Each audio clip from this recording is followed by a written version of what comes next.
엑셀을 활용해서 상관 분석을 해보도록 하겠습니다.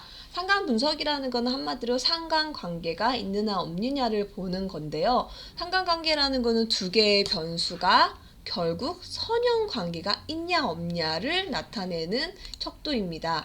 따라서 상관관계가 있다라는 건요, 한마디로 말하면 그냥 선형이 된다 안 된다 요 차이를 나타내 주는 거예요.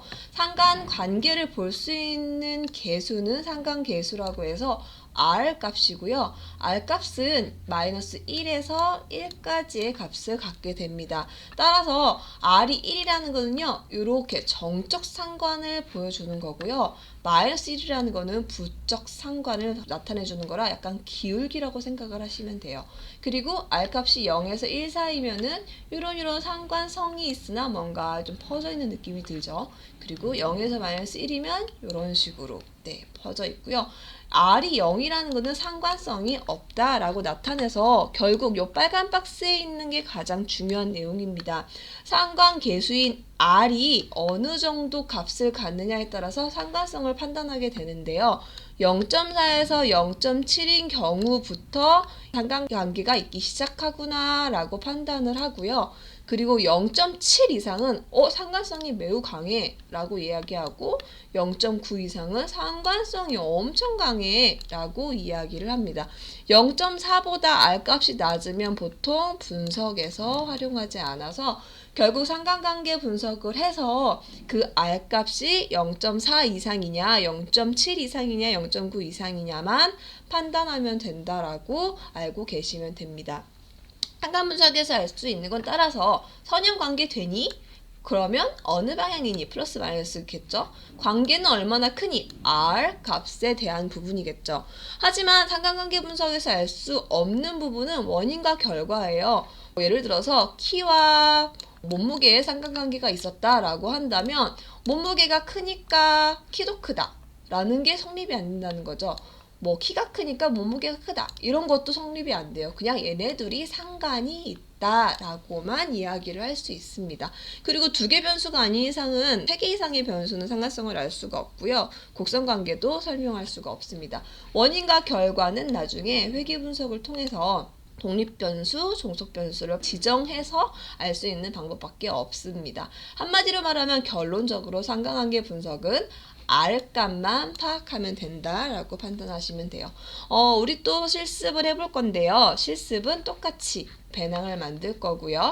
그때 필요한 인지 실수들을 가지고 분석을 할 거예요. 근데 어떤 식으로 분석을 할 거냐면 키에 따라서 다른 제품들의 치수를 가이드하는 게 가능하냐. 한마디로 키랑 나머지 항목들이랑 1대1로 상관관계가 이루어지니? 라는 걸 분석해 보도록 할 겁니다. 똑같이 실습할 2번을 열고 실습을 해보도록 할게요. 실습할 2를 열으시면 왼쪽에 이렇게 상관관계를 볼 데이터들이 나옵니다. 이 퍼센트는 빈도 분석에서 썼던 거기 때문에 사용하지 않을 거고요. 얘를 가지고 사용을 할 거예요.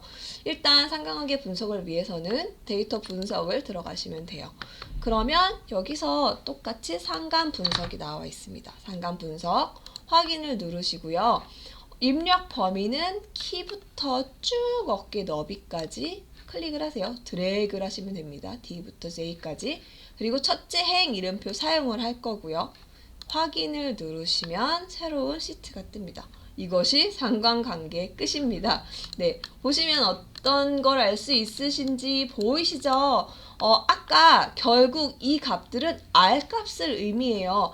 R이 0.4보다 클수록 상관성이 있다라고 이야기를 한다고 했죠. 그럼 한번 색칠을 해볼까요? 노란색으로 0.4 이상인 애들을 쭉 색칠을 해볼게요. 자, 0.4 이상인 애들이 이 친구들이네요. 그죠? 자, 색칠을 했고요. 0.7 이상도 있습니다. 이 친구예요. 좀 더 진하게 색칠을 해서 한마디로 제가 지금 색칠한 이 친구들은 모두 상관관계가 형성이 된 거예요. 해석을 해보면요. 키와 어깨 높이 빼기 허리 높이는 상관이 있습니다. 그리고 등 길이와 키 상관이 있습니다. 어깨 사이 너비와 키 상관이 있고요. 가장 큰 상관은 이 친구예요. 가슴 너비와 허리 너비와 좀 높은 상관이 있네요. 그죠? 나머지는 일반적인 상관들이 있고요. 그래서 요걸 이렇게 보시면 되고요. 사실은 상관관계를 보면서 SPSS에서는 이 외에도 뭐 유의성을 분석을 하거든요. 그래서 이 화면의 경우는 같은 자료를 제가 SPSS로 분석을 한 결과입니다. 데이터가 아주 똑같아요. 똑같은데 그 위에 다른 점은 이렇게 별별별별 요게 있는 게 다르거든요. 사실 상관관계표에서 0.4를 넘었다 혹은 뭐 0.2만 넘어도요. 보면 별별별별 한마디로 유의성이 판단이 돼요. 유의하다. 한마디로 이 결과가 유의한 결과다라는 걸 이야기하거든요. 보통 상관관계가 0.4 이상이면 대부분 유의한 결과를 보여줍니다. 그래서 굳이 P값을 판단하지 않아도 아까 그 엑셀에서 R값만으로도 0.4 이상인 것들을 표기를 해서 얘네들은 상관관계가 있다라고 분석하셔도 됩니다. 별이 없는 부분은 0.064라는 식으로 굉장히 작은 숫자들이잖아요. 그래서 원래 나중에는 사실 논문 같은 데나 연구 결과에서는 이런 걸 해야 되는데 지금 안 해도 된다라는 거. 그래서 여기까지 해서 빈도 분석이 아닌 상관관계 분석을 해보았습니다.